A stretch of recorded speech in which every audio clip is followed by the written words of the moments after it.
नमस्कार शेतकरी बांधवांनो, मी Jitendra Wankhede, global biotech agriculture, Malkapur, Buldhana.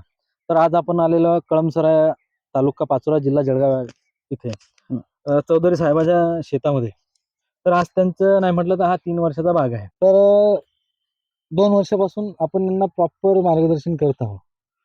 पण हे जे 6 महिने गेले त्याच्यामध्ये शेतकऱ्याचं नुकसान असं झालं की हे तुम्ही पाहू शकता. झाडं असे व्हायला लागले.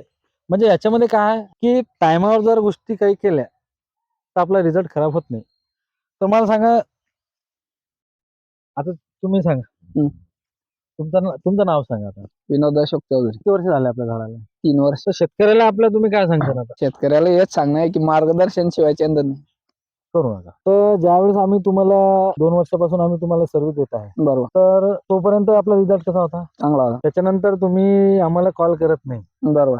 त्याच्यामुळे तुमचा आता रिझल्ट कसा व्हायला लागला? झाडं तळ्याला लागून गेले. बरोबर आहे की नाही? बरोबर. तर मग शेतकऱ्याला तुम्हाला आता शेतकरी म्हणता की बा आपल्याला गरज नाही आहे, बरं. मार्गदर्शनाची गरज नाही. काही शेतकरी म्हणतात मार्गदर्शनाची गरज नाही. काही शेतकऱ्याला असं वाटतं की बा वर्षभराचे 2 वर्ष हा, झाले म्हणजे झाले. नाही हा? असं आहे का खरं हे? नाही नाही शक्य नाही. नाही नाही साहेबांशिवाय हे नाहीच आहे ते.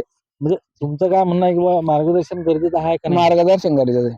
गरजेचं आहे ना. तर 100% शेतकऱ्याला तसं सांगा मग. मार्गदर्शन 100% गरजेचं आहे. गरजेचं आहे ना? त्याच्याशिवाय नुकसान नाही त्याच्या मार्गदर्शन असलं तर नुकसान आपलं होत नाही. होत नाही. बरोबर आहे. तर शेतकरी बांधवांनो पहा, विषय काय आहे की ज्यावेळेस आपण चंदन शेतीचा हा डोक्यात विचार घेतो, डोक्यामध्ये आपला हा एकच किडा असते, करोडो. हा बस लोकांच्या करोडो करोडो हा फक्त डोक्यात न राहता तो सत्यात बी उतरावा लागेल ना सत्य आपल्याला. बरोबर हा? आहे. शक्य नाही. तर शेतकऱ्याला असं वाटतं की बा झाडं लावले म्हणजे झालं. झालं तसं नाही. आता याच्या मागे मेहनत किती आहे लय मेहनत आहे. हे तुम्ही बी पाहताय, बरोबर आहे. तर शेतकऱ्यांना माझं एवढं सांगणं आहे की बुवा जे आपल्या डोक्यात आहे, चंदनमध्ये करोडो होतात खरी गोष्ट आहे. पण त्याच्यासाठी किती मेहनत आहे आणि कशा प्रकारे ते करतात त्याचाही कुठे एक मार्ग असतो. त्या मार्गाने जर आपण चाललो तरच चंदनमध्ये करोडो होतात. चंदन आहे. नाही तर हे असे करोडो होणार नाही आपले. हे जे दिसत आहे तुम्हाला, हे जे आपले करोडो आहे हे स्वप्नातच राहतील आणि डोक्यातच राहणार आहे. तर हा आपला जो भ्रम आहे डोक्यातला किंवा एकदा लावलं म्हणजे झालं, झालं नाही ते शक्य नाही. तर हे डोक्यातून काढून टाका. एवढं सांगतो आणि थांबतो. धन्यवाद.